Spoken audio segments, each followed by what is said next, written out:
you will see that every chapter is divided into 3 portions.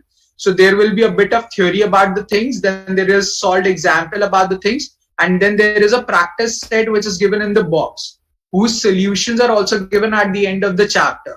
So you are expected to read the theory part, and then in this chart you are expected to put a tick mark.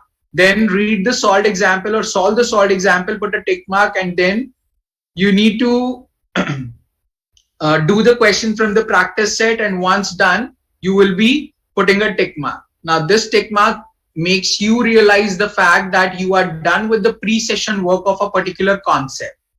So let's say the very first topic you pick up as, let's say stats only. So for stats, you will move to the theory part, read it and put a tick mark, then move to the solved example, put a tick mark, then finally do the practice set and put a tick mark to it. Then in session work.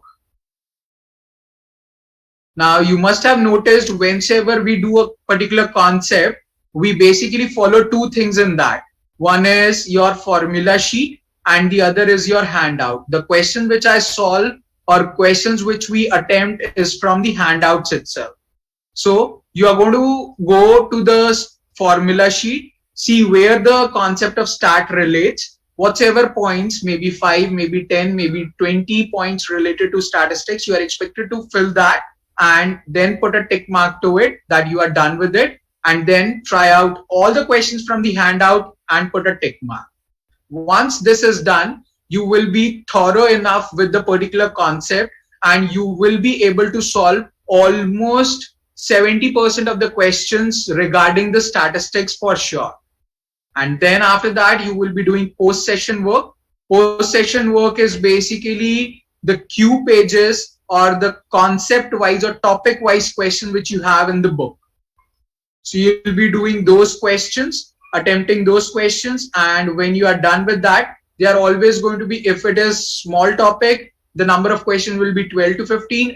If it is a big topic, the number of questions will be in between 20 to 30. So you'll be doing those questions and putting a tick mark. Once done till here, you will be able to solve 80% of the questions for sure. After doing this, you are expected to solve the question from the official guide. And for the official guide, I have already sent the image of problem solving and data sufficiency questions separately. Do you have that? Yes, sir, I've got book. No. I'm talking about the no, sir, no, question number. No, sir. When did you join then? Very late means what? I think I joined from before geometry. I don't remember the topic, but it was before geometry. Okay. Do you have Jamboree book as well? Yes, sir, I have. Okay. In the Jamboree book, if you open the page number SP2 and SP3. Oh, that one, sir. Yes. There are questions that are supposed to be solved of official guide, that one. Yes, correct. Yes, sir. Yeah, so I'm talking about that. So you need to do from there. That's the next thing which you can see in the Quant progress chart. So once you are done with that, 90% of the questions you will be able to solve. So your storyline about difficult questions will automatically get over once you are done with it. Because when you will be solving these questions, you will definitely encounter certain questions which you will feel they are difficult or you want to revise in future. So that basically is the star mark question, which is the last column. So you'll be writing the page number and the question number for that I want to revise this particular thing or the concept or the question for sure in future. So that's how you are expected to do. And by doing this in a systematic manner, topic by topic, this will definitely help you to ace up the things, because it's going to give you a particular schematic thing So it's not going to be, randomly solving everything and then knowing nothing about the things. Basically, this will give you the idea that where exactly do you stand, how much you have done, and how much more you need to do. You understand my point, what I'm trying to say? Yes, sir. Yeah. So just try out this way. So my question is, if I solved all of this thing, then is it enough? Yes, it is. What else do you want? No, I mean sometimes I attend the webinars of other other courses. Then I feel to Other do courses? GMAT of eGMAT. Their Okay. questions are very hard. So I feel I lack in something.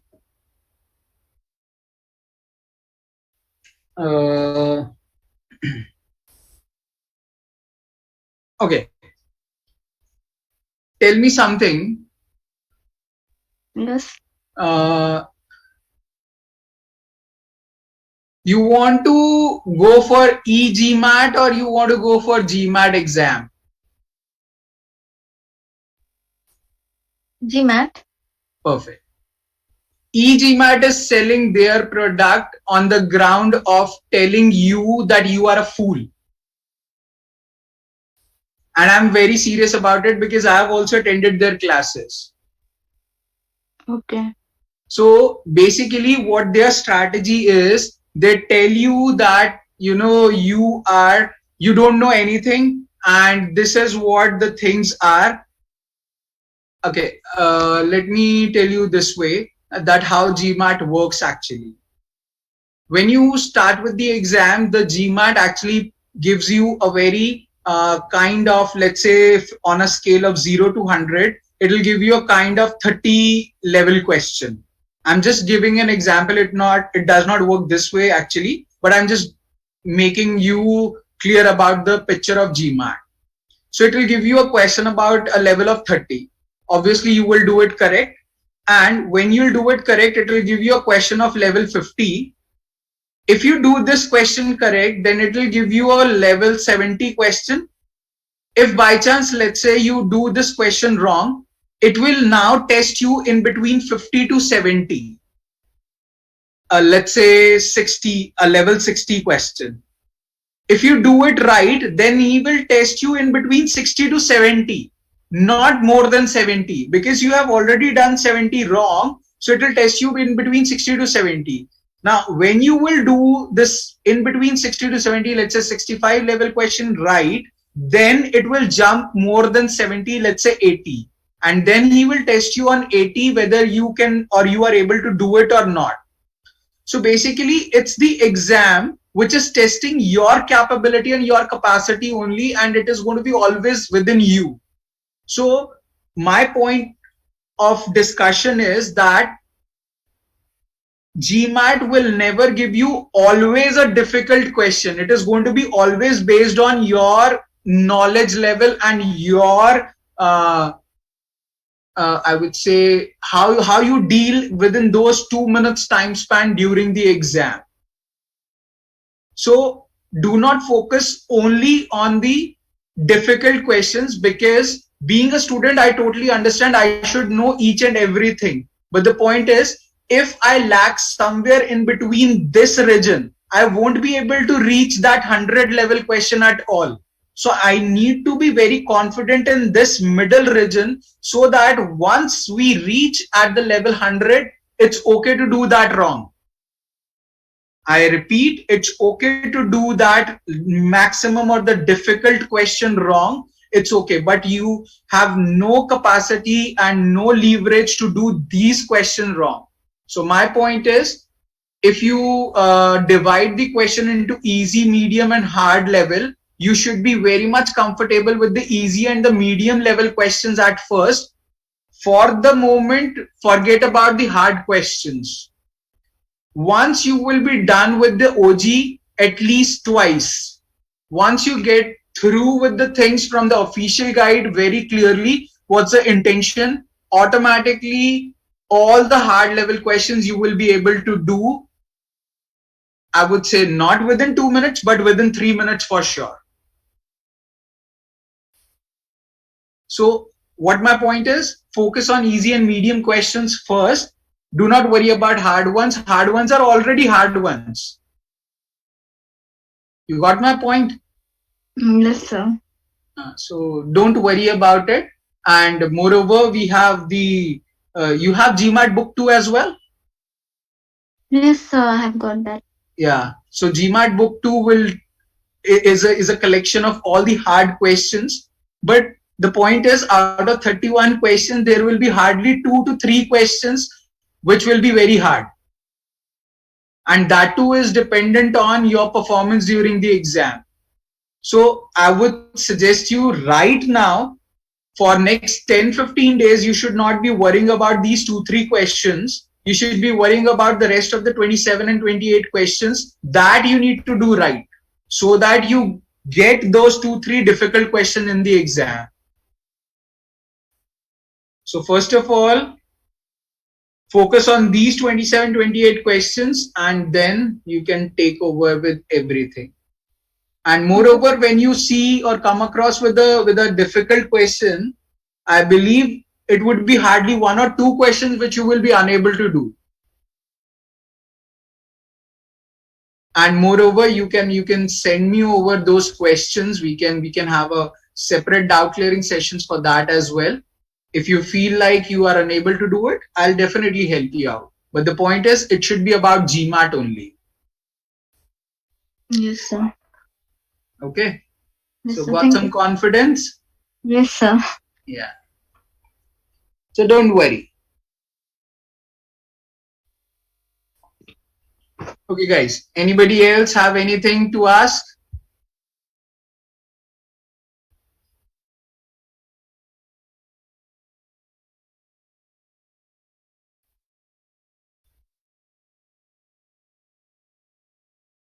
Okay. So Sandeep, answering your question. First of all, after the class, revise everything and then again try out these questions. And if you are unable to solve them, then we will discuss these questions in the next class. So don't worry about it.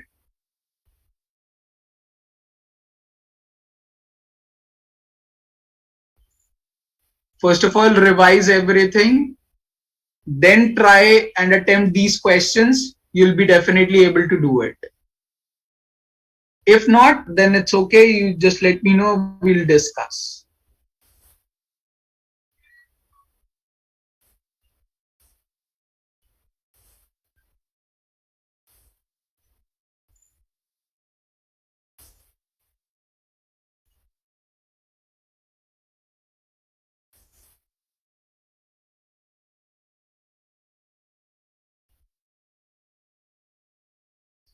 Okay, great.